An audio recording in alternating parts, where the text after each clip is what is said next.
día se presentó ante un anciano que tenía fama de sabio, un joven con aspecto atribulado que de forma apresurada le dijo: «Maestro, estoy desesperado.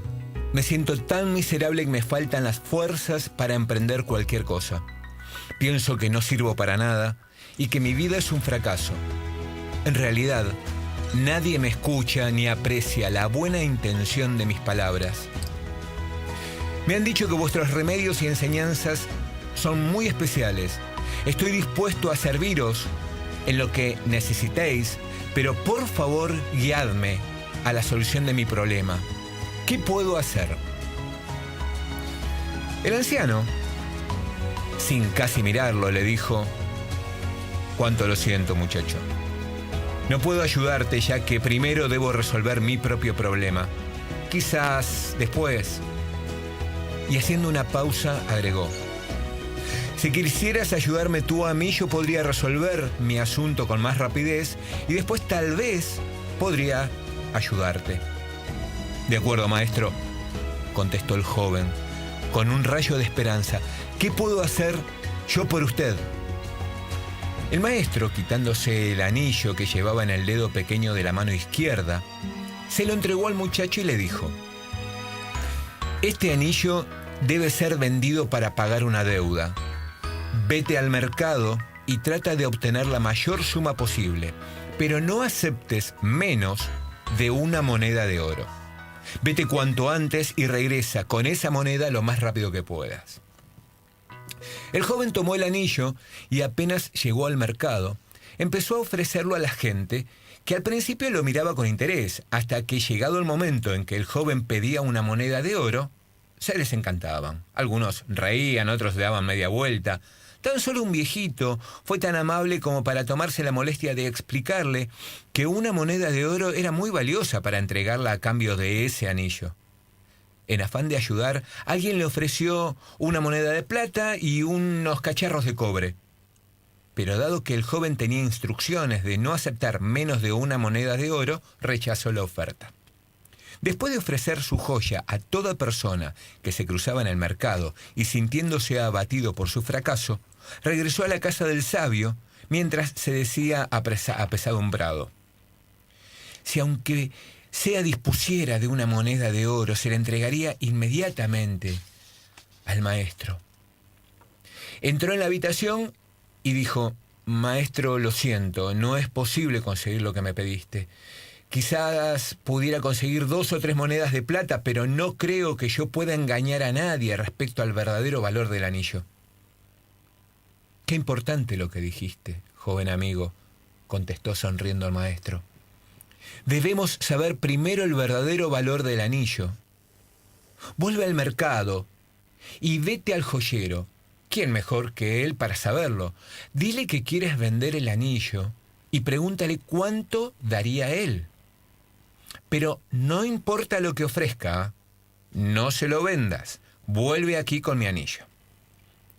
El joven acudió raudo a un joyero, el cual examinó el anillo a la luz del candil, lo miró con su lupa, lo pesó y luego le dijo: «Muchacho, dile al maestro que si lo quiere vender ya, no puedo darle más de 58 monedas de oro por su anillo».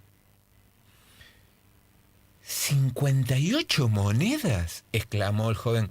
Sí, replicó el joyero, «ya sé que con el tiempo podríamos obtener por él cerca de 70 monedas, pero si la venta es tan urgente». El joven corrió emocionado a casa del maestro a contarle lo sucedido. El viejo lo miró y le dijo: «Siéntate. Tú eres como este anillo, una joya única y valiosa, y como tal, solo puede evaluarte un verdadero experto». Y diciendo esto, volvió a ponerse el anillo en el dedo pequeño de su mano izquierda. El muchacho se alejó de la casa sonriendo, mientras una parte muy profunda de sí mismo le decía: «¿Qué haces por la vida pretendiendo que cualquiera descubra tu verdadero valor? Siempre recuerda tu gran valía». Bienvenidos a R igual a R, relación igual a resultado. Muy buenos días. Bueno, estamos en relación igual a resultado. El cuento que acaban de escuchar se llama El verdadero valor del anillo. Es un cuento hindú. Y vamos a darle las bienvenidas. Hoy tenemos equipo completo después de las vacaciones de Julieta Molina. Así que bueno, muy buenos días, Patricia Gutiérrez. ¿Qué tal? Buen día, Rodo. Hola, Juli, ¿cómo estás? Muy buenos días, Julieta Molina. Buen día a todos, yo sé que me extrañaron. Totalmente te hemos extrañado. Bueno, la idea de este cuento básicamente es mirar mirarse a sí mismo y reconocer que el valor está fundamentalmente dentro de nosotros y que para poder realmente ser valorados afuera, primero tenemos que valorarnos nosotros, que es un ejercicio que permanentemente debiéramos estar recordando, que permanentemente debiéramos estar ejerciendo. Y que en líneas generales eso es lo que más cuesta, justamente porque de alguna manera no fuimos educados con este tema de poder profundizar en nosotros en lugar de estar mirando tanto hacia afuera. Para charlar un poco del tema de lo que tiene que ver con profundidad, de lo que tiene que ver con lo que sería desde la empresa consciente, tenemos hoy un invitado. Le vamos a dar la bienvenida al señor Guillermo Rodríguez. Guillermo, muy buenos días. Muy buenos días, Rodolfo, y a ustedes, chicas, que nos acompañan aquí hoy. Estoy muy contento de estar con ustedes esta mañana, así que muchas gracias por la invitación. No, es un placer que hoy estés acá. Juli, ¿puedes presentarlo a Guillermo? Sí, puedo. Guillermo es ingeniero industrial, acompañante espiritual, máster en coaching organizacional y a lo largo de su trayectoria como empresario se especializó en management y actualmente facilita a grupos empresarios, ofrece servicios de coaching personal y ejecutivo y capacita a personas en liderazgo consciente. Él tiene una página web que se llama metainteligencia.com y creo que también, si no me equivoco, es su empresa, ¿no? Así es. Así es. Bueno, Guillermo, la idea es que comenzar a hablar desde justamente tu trayectoria, tu perfil con este tema de qué es, primero, qué sería para vos la empresa consciente. Bueno, es una pregunta muy desafiante porque en general podríamos decir que todas las empresas son conscientes de una parte de su trabajo, de lo que hacen. Hablar de la empresa consciente en relación a lo que es, a lo que representa, al ente vivo que toda organización representa, nos acerca un poquito a la idea de la empresa consciente. Podemos hablar de la persona física, de la persona jurídica, pero tratamos a la persona física como humano y a la persona jurídica como cosa. Entonces, cuando dejamos de cosificar a las organizaciones, empezamos a entrar en un estado de conciencia de lo que eso representa. Y bueno, ya te di como los primeros pasos. ¿Qué relación hay en este tema de la empresa consciente a la conciencia espiritual de cada individuo? ¿Dónde está este tema de la relación? ¿Cuánto de necesidad hay de ser conscientes de nosotros mismos primero para poder dejar de cosificar, como vos decís, a la empresa y tener una empresa consciente general? Bueno, nosotros nos movemos en un mundo de 3 dimensiones, ¿no es cierto? Donde tenemos un alto, un ancho y una profundidad. Esto ya es incluso una relación bíblica. Dicen que el amor de Dios tiene una altura, una anchura y una profundidad que es incapaz de ser dimensionado. Bueno, cuando hablamos de nosotros mismos también hablamos de una relación personal, una relación que tenemos con nosotros mismos, de una relación que tenemos con los demás y una relación que tenemos con el mundo, con las cosas. Y esto nos lleva a una escala donde podríamos definir 3 grandes escalones: el ser, el hacer y el obtener. Todo individuo está llamado a ser, está llamado a realizar y está llamado a obtener por aquello que realiza. Después podemos conversar un poquito a qué le vamos a llamar obtener. Pero en estas 3 dimensiones, la persona alcanza, podríamos decir, la manifestación de la plenitud de sus capacidades. En general, el ser humano en el mundo moderno se ha olvidado un poquito de ser para tratar de hacer y obtener, pensando que obteniendo va a poder ser. Y ha ido invirtiendo este proceso que genera, bueno, una serie de distorsiones, entre ellas un enorme estrés en las personas. Cuando una organización de trabajo, ya sea con fines de lucro o sin fines de lucro, comprende, se hace consciente de que primero hay que ser para luego poder hacer y finalmente obtener, entonces lo que encontramos es una organización que desarrolla una autoconfianza, un compromiso, una dedicación que justifica los actos y los resultados que están más allá de los actos que practica. Quiero contar, rimbombante. sí, pero justamente quiero contar algo de esto. Guillermo Rodríguez es una persona que justamente hace un acompañamiento de directores, de dueños de empresas, como para que las organizaciones que ellos dirigen justamente puedan comenzar a trabajar con este tema de la metodología, de poder pensar que la empresa primero debe ser, después debe realizarse para poder finalmente obtener. Ahora, eso sería en un ideal donde las empresas parten desde cero, ¿sí? Lo digo desde el punto de vista de decir, bueno, ¿cómo haces vos para que en una organización que ya está formada, que ya hace 10, 15 años que está trabajando, o más tal vez, que en algunos casos son empresas familiares, que en otros casos son empresas más grandes, bueno, ¿cómo se trabaja para hacer un cambio de paradigma en el empresario desde este punto de vista? Muy buena tu pregunta, Rodolfo. Efectivamente, cuando se inicia una compañía, podría ocurrir que en el diseño del negocio estemos conversando un grupo de personas acerca del diseño de la cultura que queremos practicar mientras alcanzamos o desarrollamos esos negocios.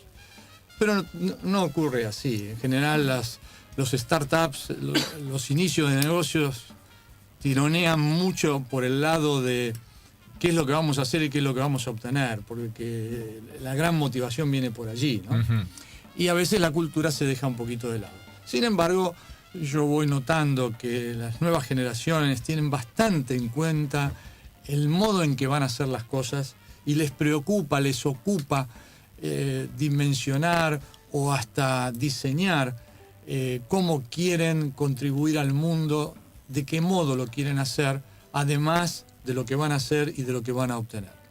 Pero respondiendo a tu pregunta, cuando soy llamado a una consulta por una compañía que está viviendo en general un problema, somos consultados por eso, el diagnóstico, digo en términos generales, el diagnóstico en las organizaciones es un diagnóstico de sufrimiento. Las organizaciones sufren cuando se deterioran las relaciones internas, se ha perdido la confianza, no se alinean las personas con un mismo propósito y entonces comienzan una serie de dificultades que le llamamos dificultades conversacionales, ¿no? Las personas, en cambio de conversar para lo que es productivo, efectivo en todos los términos, conversan para justificar lo que podríamos decir la cultura de víctima. Claro. La cultura de víctima se fundamenta en que alguien, puede ser una persona, un equipo o la propia organización, ha hecho algo y ha obtenido un resultado a lo mejor no deseado, por lo cual alguien dice, bueno, un factor externo nos está impidiendo, una circunstancia nos está impidiendo alcanzar el resultado que necesitamos alcanzar. La culpa es de lo que está afuera y por lo tanto yo soy inocente. Pero al mismo tiempo que soy inocente, soy impotente para poder hacer algo con eso que está ocurriendo. Claro. Y esto nos conecta directamente con una visión paradigmática que dice, el mundo, las circunstancias, lo que ocurre, me condicionan. A lo que habría que agregarle, sí, efectivamente, las circunstancias me condicionan, pero jamás me determinan. Y cuando entonces una organización puede apreciar, un empresario, un directorio puede apreciar que tiene la capacidad de generar una nueva determinación, entonces pasamos a la cultura del protagonista. El protagonista, en cambio de la víctima, ve el mundo de adentro hacia afuera. Dice, hay algo dentro nuestro que tiene que salir, que tiene que manifestarse, que tiene que influir en las circunstancias y que puede cambiar la determinación. Pero al mismo tiempo, podemos cambiar la determinación sin una seguridad absoluta. Eso nos invita a la tercera dimensión, o al tercer paradigma, que es el paradigma del héroe o la heroína, que dice, bueno, podemos poner todo nuestro poder de determinación interior, pero al mismo tiempo puede ser que salgamos a la cancha y el rival sea un rival que juegue mejor y perdamos el partido. Pero hay algo que no vamos a perder, que es nuestra capacidad absoluta de determinación, que vamos a jugar de manera limpia, que vamos a poner todo nuestro empeño y todos nuestros valores en juego, y como tal, cuando volvamos al vestuario, sentiremos esa sensación de haber entregado todo, una sensación de paz interior que aún perdiendo el partido nos hace sentir muy bien, y muy bien entre nosotros. A ver, realmente suena poderoso, pero estamos hablando de empresas. Así Entonces, tu frase fue, se puede cambiar una determinación sin una seguridad absoluta. Cuando vos le planteás esto al empresario, ¿sí?, donde el empresario lo que está pensando es, bueno, yo quiero mejorar mi empresa, quiero mejorar mis condiciones, quiero mejorar las condiciones de comunicación adentro de la empresa, etcétera, pero además yo quiero seguir ganando. Sí.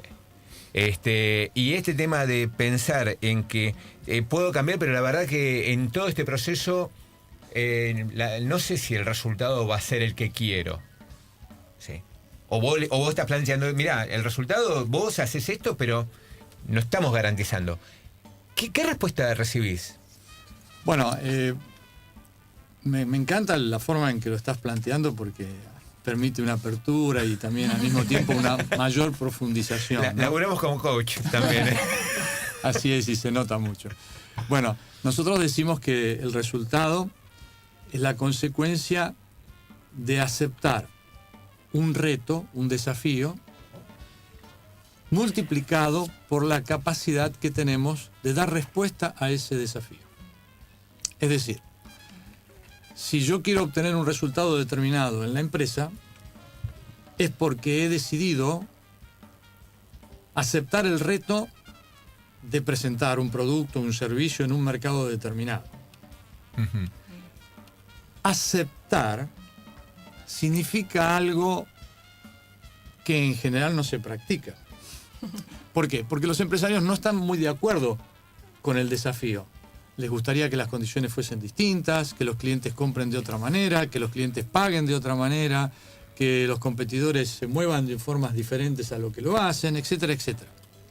Por lo tanto, aceptar las condiciones tal como son no significa no poder intervenir en ellas. Aceptarlas significa saber lidiar con la realidad como es. Es decir, si estoy en un lago, es posible que la superficie del lago esté calma, tranquila. Pero a veces cuando sopla viento de superficie, el lago se mueve mucho y hay muchas olas. Y hay que también saber surfear las olas, ¿verdad? Entonces se trata de poder aceptar la realidad tal como se presenta o como la puedo percibir. Y de acuerdo con eso, entonces ofrecer una respuesta al mundo acorde.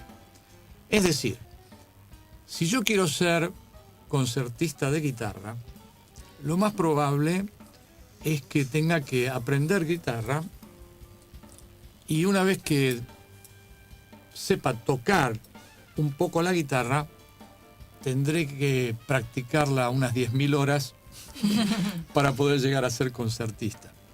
Bueno, lo mismo pasa con el campo empresario. Hay empresarios que han sabido subir a una avioneta de 2 plazas y hacer un vuelo dentro de la provincia de Buenos Aires en un día despejado, mirando por la ventanilla de la avioneta a qué altura estaban, a qué velocidad iban, cómo era el viento de frente o de costado, y más o menos manejaban la cosa. Bueno, de pronto la compañía fue creciendo, es decir, la avioneta se transformó en un avión de pasajeros, ahora resulta que él lleva 200 pasajeros sentados, es el comandante de un Boeing y está viajando a Chile y tiene que cruzar la cordillera de los Andes y ha decidido hacerlo de noche. Bueno, es mejor que el hombre tenga una buena suerte de tablero de comando, ¿no es cierto?, con buenos relojes que le digan exactamente la altitud, la velocidad, los vientos que va a enfrentar y las posibles turbulencias, de manera tal de que el vuelo llegue con éxito en la hora indicada, al aeropuerto indicado, en Santiago de Chile, si es la opción.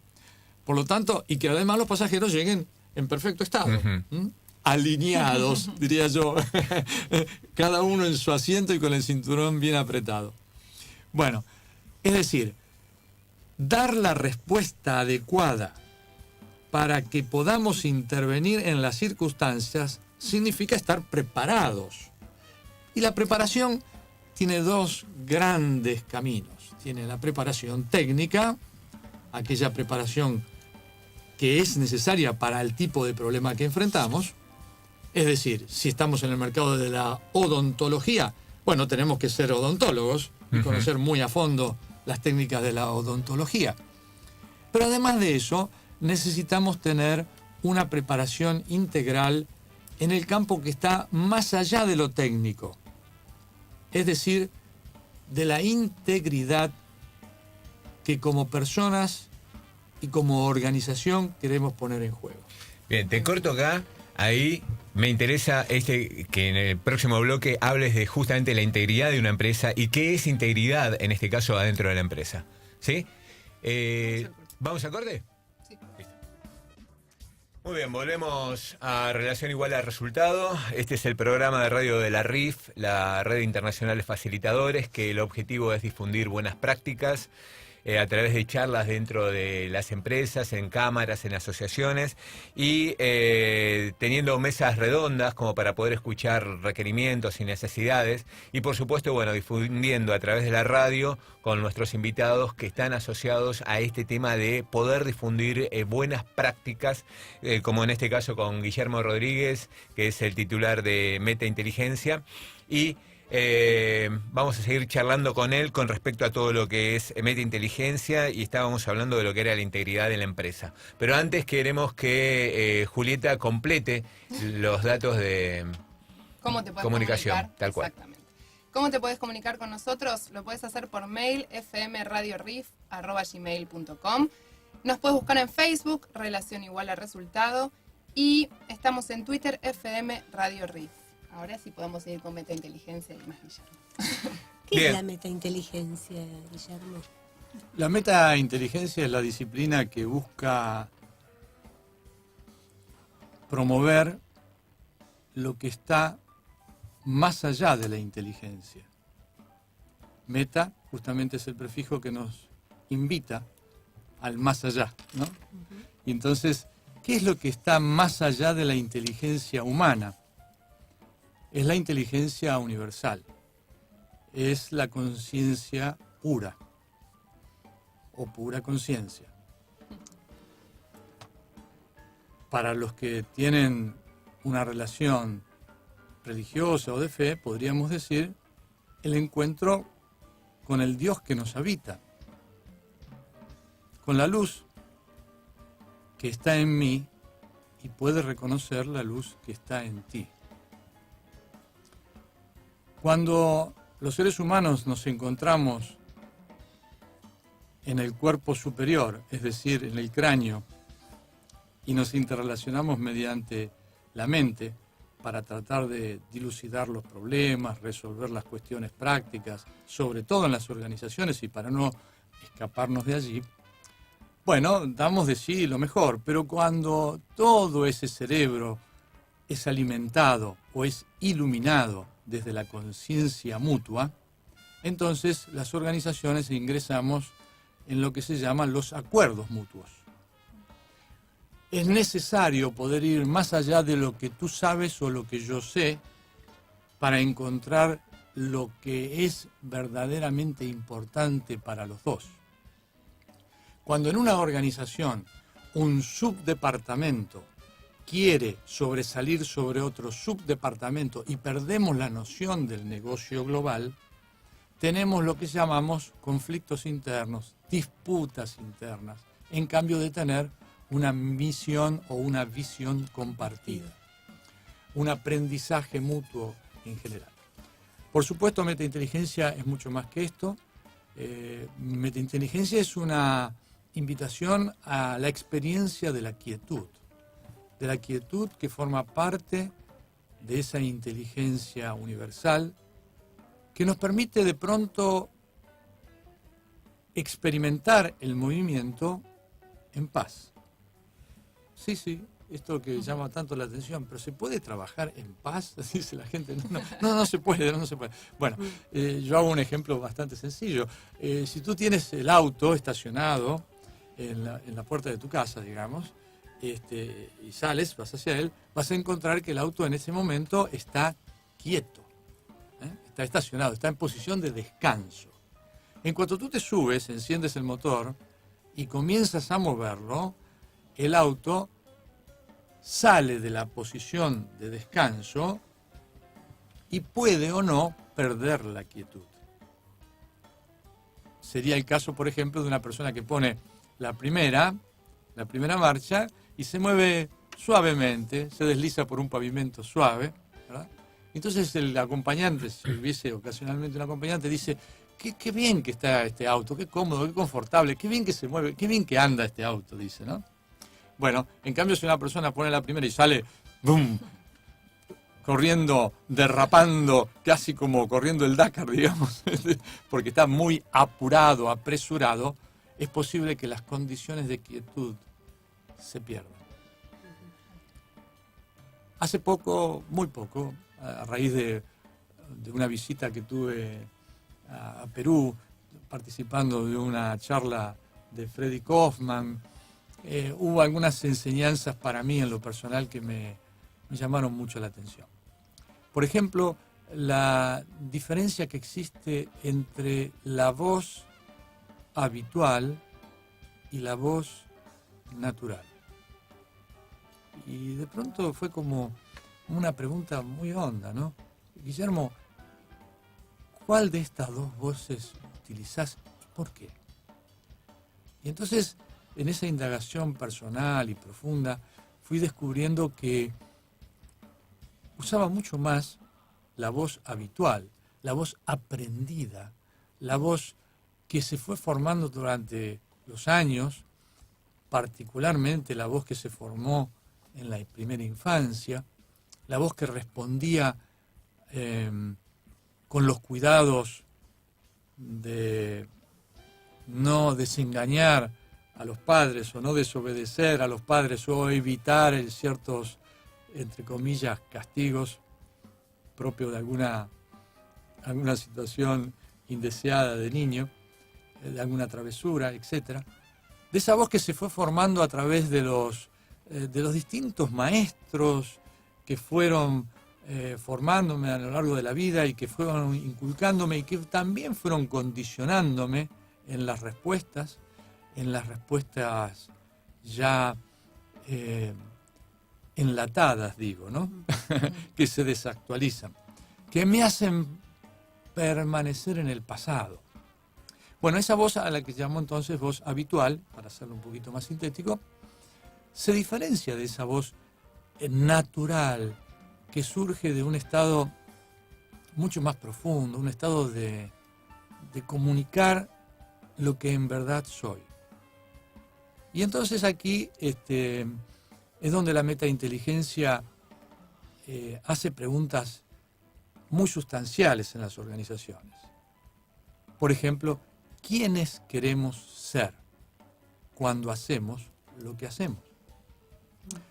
Muchas personas no perciben que la actividad profesional, la actividad comercial, la actividad de servicio, es una actividad que busca una realización posterior. Cuando yo le pregunto a un empresario, ¿por qué haces lo que haces? En general dice, bueno, hago esto para poder obtener beneficios económicos. Y cuando uno vuelve a preguntar, ¿y por qué querés obtener beneficios económicos? Bueno, es porque quiero que mi familia esté bien, quiero que mis hijos estudien correctamente. Ajá, ¿y qué más querés? Bueno, lo que quiero es que ellos sean buenas personas en el mundo, que se manifiesten bien, que puedan dar trabajo a otros.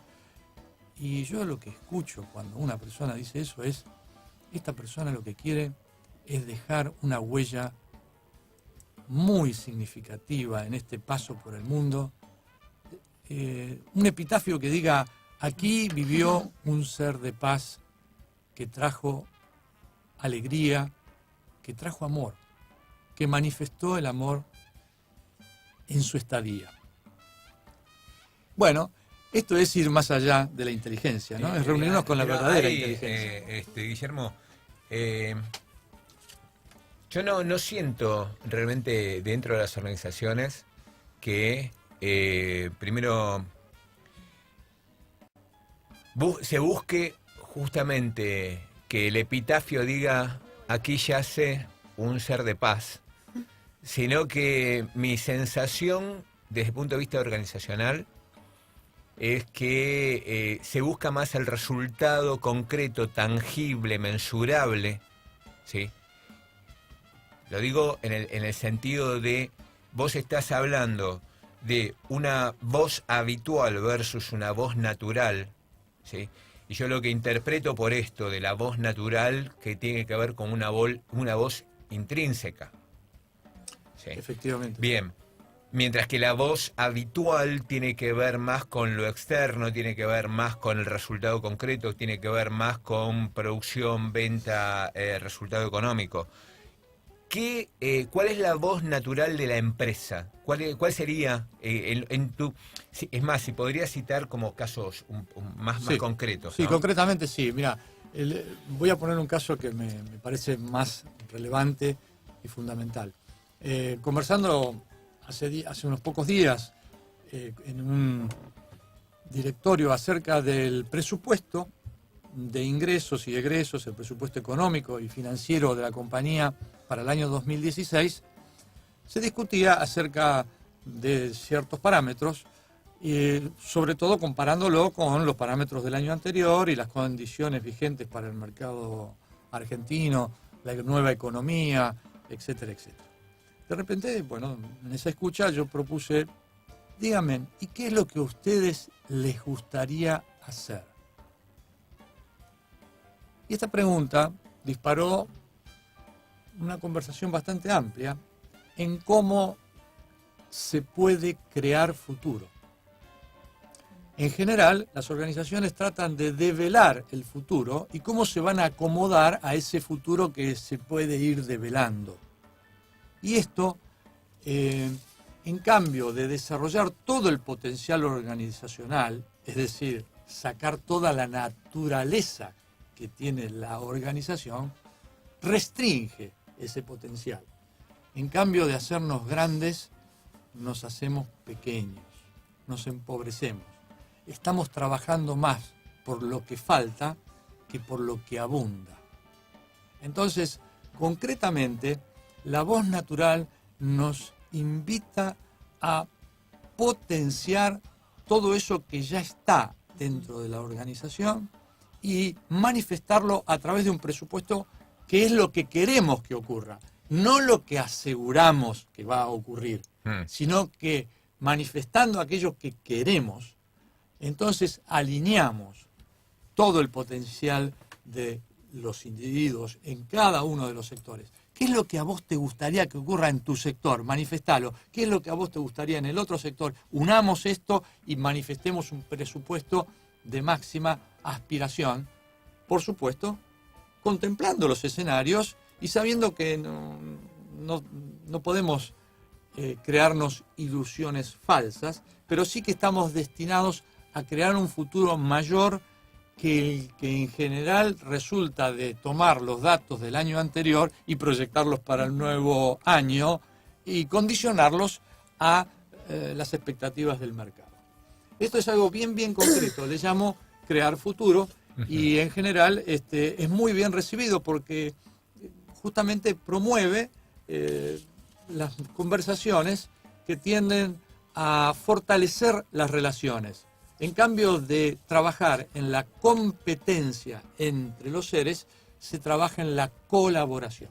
Y este es otro de los factores esenciales para el comportamiento organizacional.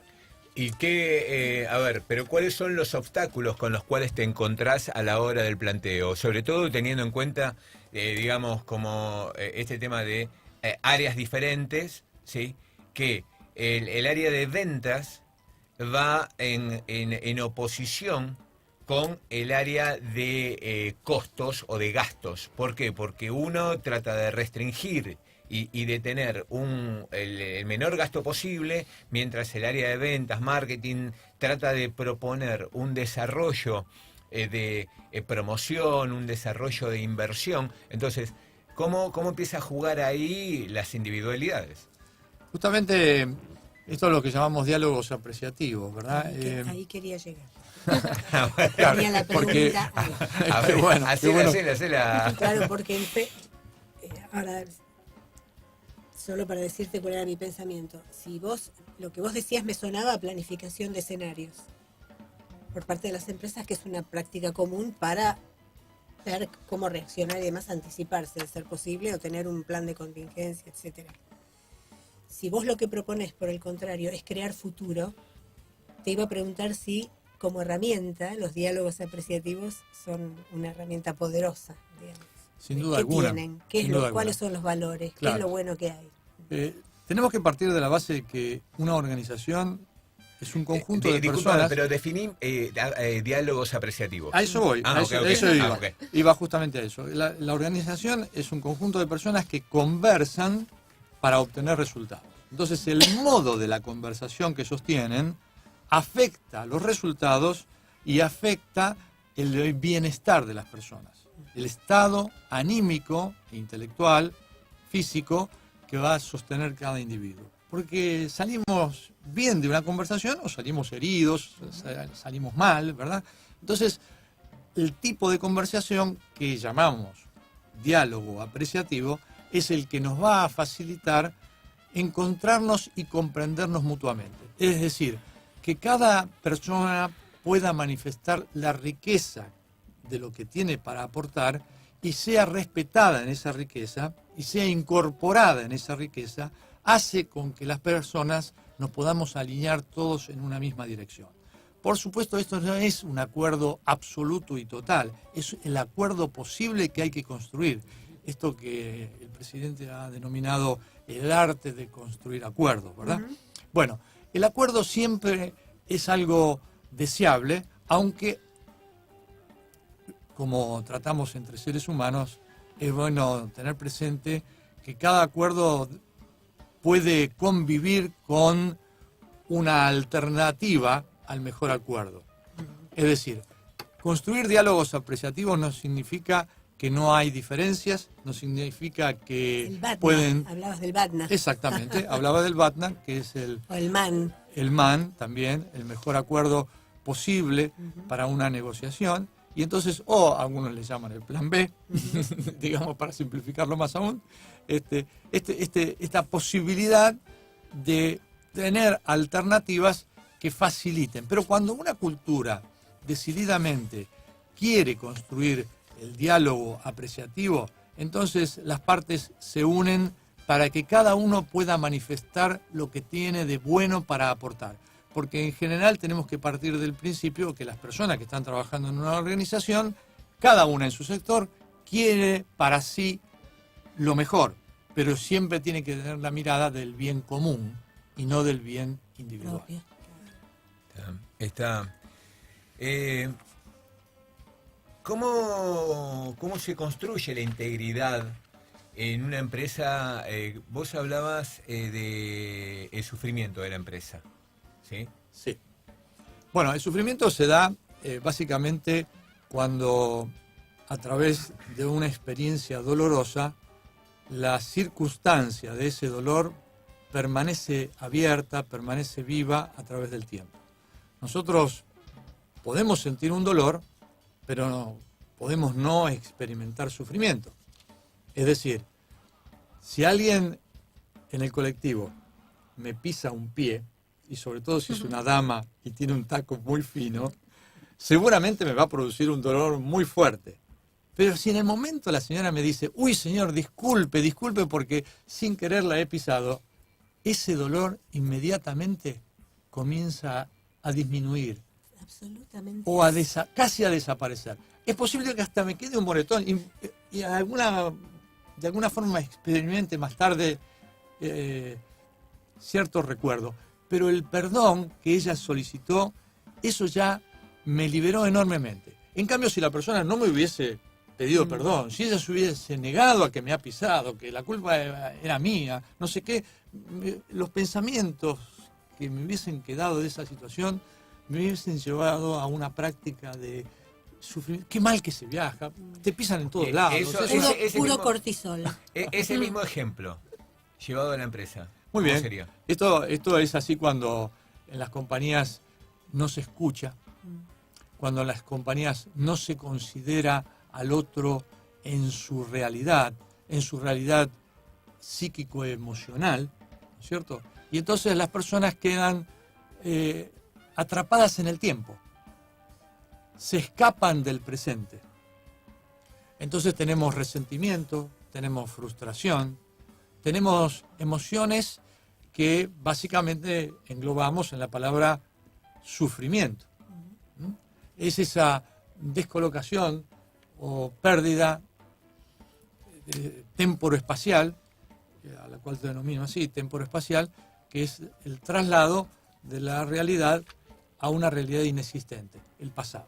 El pasado o el futuro, porque el pasado produce dolor en un sentido y el futuro en otro, ¿no? Porque viene la ansiedad, vienen los miedos o la depresión, el resentimiento, la frustración, etcétera, etcétera. Hay algo re interesante que dijiste, que es escaparse del presente. Y hay como una cotidianidad. Cuando uno se escapa del presente, no asume que algo le está pasando, que algo le dolió. Entonces eso después se transforma en una emoción, en un sentimiento que duele más de lo que debería haber dolido y que pasó. Y eso nos lleva a actuar fuera de la naturalidad, porque produce en nosotros una serie de conversaciones privadas que no se traducen en general en conversaciones públicas. Por ejemplo, si yo creo que mi jefe me ofendió, o me trató mal, o me gritó, o no me consideró, y luego no puedo tratar esa conversación con mi jefe, entonces tengo una situación de enorme dolor, de enorme frustración, de bronca, y al final a lo mejor no puedo dar de mí lo mejor para la compañía por esa simple relación frustrante que tuve, a lo mejor en una circunstancia justificada o no, porque a lo mejor fue una cosa menor. Pero cuando una organización trata eso, ¿no? A ver, ¿cómo estás? ¿Cómo te sentís? Hay algo que que quieras decirme. Cuando se busca entonces ese diálogo apreciativo, te necesito bien, contame qué te pasa, entre dirigidos o dirigentes. Entonces, este modo de tratamiento, ayuda enormemente a sanar las heridas, a recuperar el presente y entonces a lanzarnos a construir desde el presente el futuro que queremos crear. Buenísimo. Vamos a hacer un pequeño resumen con respecto a lo que de esta charla, que te agradecemos, Guillermo. Y mientras hacemos el resumen, supongo que vos tomaste algunas notitas. Bueno, vas a comenzar vos, Pat, y yo te voy a para que pienses. Ese tema de construir equipos, nosotros lo consideramos muy importante. Entonces, invitamos a que todos nuestros invitados piensen en si tuviesen que armar el equipo ideal, ¿sí? ¿A qué 3 personas vos dirías del mundo, de decir, mira, de estos personajes, ¿quiénes pondrías en tu equipo y por qué? Te dejo la pregunta para que puedas pensarla y Pat, vamos con algo del resumen. Bueno, la metainteligencia es más allá de la inteligencia, porque el prefijo meta significa más allá, beyond en inglés. Es la inteligencia pura, ¿no? El encuentro con el Dios que nos habita. Obviamente es más profundo el concepto, pero este es un resumen. Se necesita preparación técnica y otra integral en lo que está más allá de lo técnico, la integridad de la empresa. Después habló Guillermo de la voz habitual y la voz natural. La voz habitual es la aprendida, la formada durante los años, buscando en todo caso la aprobación de los padres, la enlatada, la condicionada por los maestros y por nuestra educación. Mientras que la natural surge de un estado mucho más profundo de comunicar lo que en verdad soy y quién quiero ser. Otro aspecto que mencionó Guillermo es que las circunstancias me condicionan pero jamás me determinan. Y acá mencionó a Freddy Kaufman cuando él habla de victim and player, de víctima y protagonista, cómo me planto yo frente al resultado, me hago cargo o pongo la culpa afuera. Luego habla de jugar de manera limpia, lo que llamamos fair play. Después también habló de la mejor alternativa a una negociación, lo que yo ahí comenté lo que era BATNA. Estoy haciendo el coffee break juntito. El BATNA, que es el Best Alternative to a Negotiated Agreement, en español es MAN. ¿Bien? Otro aspecto es, el resultado es la consecuencia de aceptar un reto, aceptando la realidad tal como se presenta o como la puedo percibir. Más o menos es así, ¿no? Bien. Luego, dejar de cosificar a la empresa. El ser humano piensa que obteniendo va a poder ser. Primero hay que ser para luego hacer y finalmente obtener. Y finalmente, las organizaciones sufren cuando se deterioran las relaciones internas por dificultades conversacionales. Conversan para justificar. Es la cultura de la víctima. Buenísimo. Guillermo, tu equipo, ¿cuáles serían tus 3 personas que integrarías en tu equipo ideal? Bueno, es bastante simple la respuesta, porque son ustedes 3. Ustedes 3 me encantan para mi equipo. Dale. Bueno, lo que omitimos es que justamente nos ha pasado esto. Si bien estamos contra el reloj, te pedimos 3 que no seamos nosotros 3 o 1 que no seamos ninguno de nosotros 3 que te gustaría tener. El Dream Team. Existente o no, muerto, vivo, de otros tiempos. Ajá. Anyone. Bueno, me gustaría tener a mi padre, porque no lo pude tener, no lo pude conocer íntegramente. Me encantaría tener al Papa Francisco. Sí. Y me hubiera gustado mucho conocer a Thomas Merton, que era un místico maravilloso. ¿Tu padre, el nombre de tu padre? Mi padre se llamaba Guillermo. Muy bien, otro Guillermo Rodríguez. Guillermo primero. Muy bien. Guillermo Rodríguez Senior. Muchísimas gracias por haber venido, Guillermo, Un placer, Patricia, Guillermo. Julieta, hasta el jueves próximo. Gracias. Gracias a ustedes. Gracias, Gracias, Jaquet. Lucas. Jaquet. Lucas, gracias. Muy bien. Gracias, Jaquet. hasta luego. Bye bye.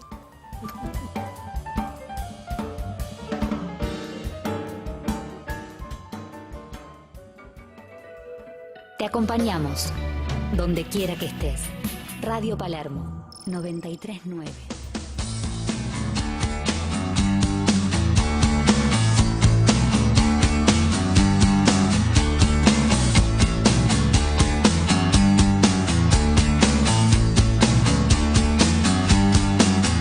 sense of public service.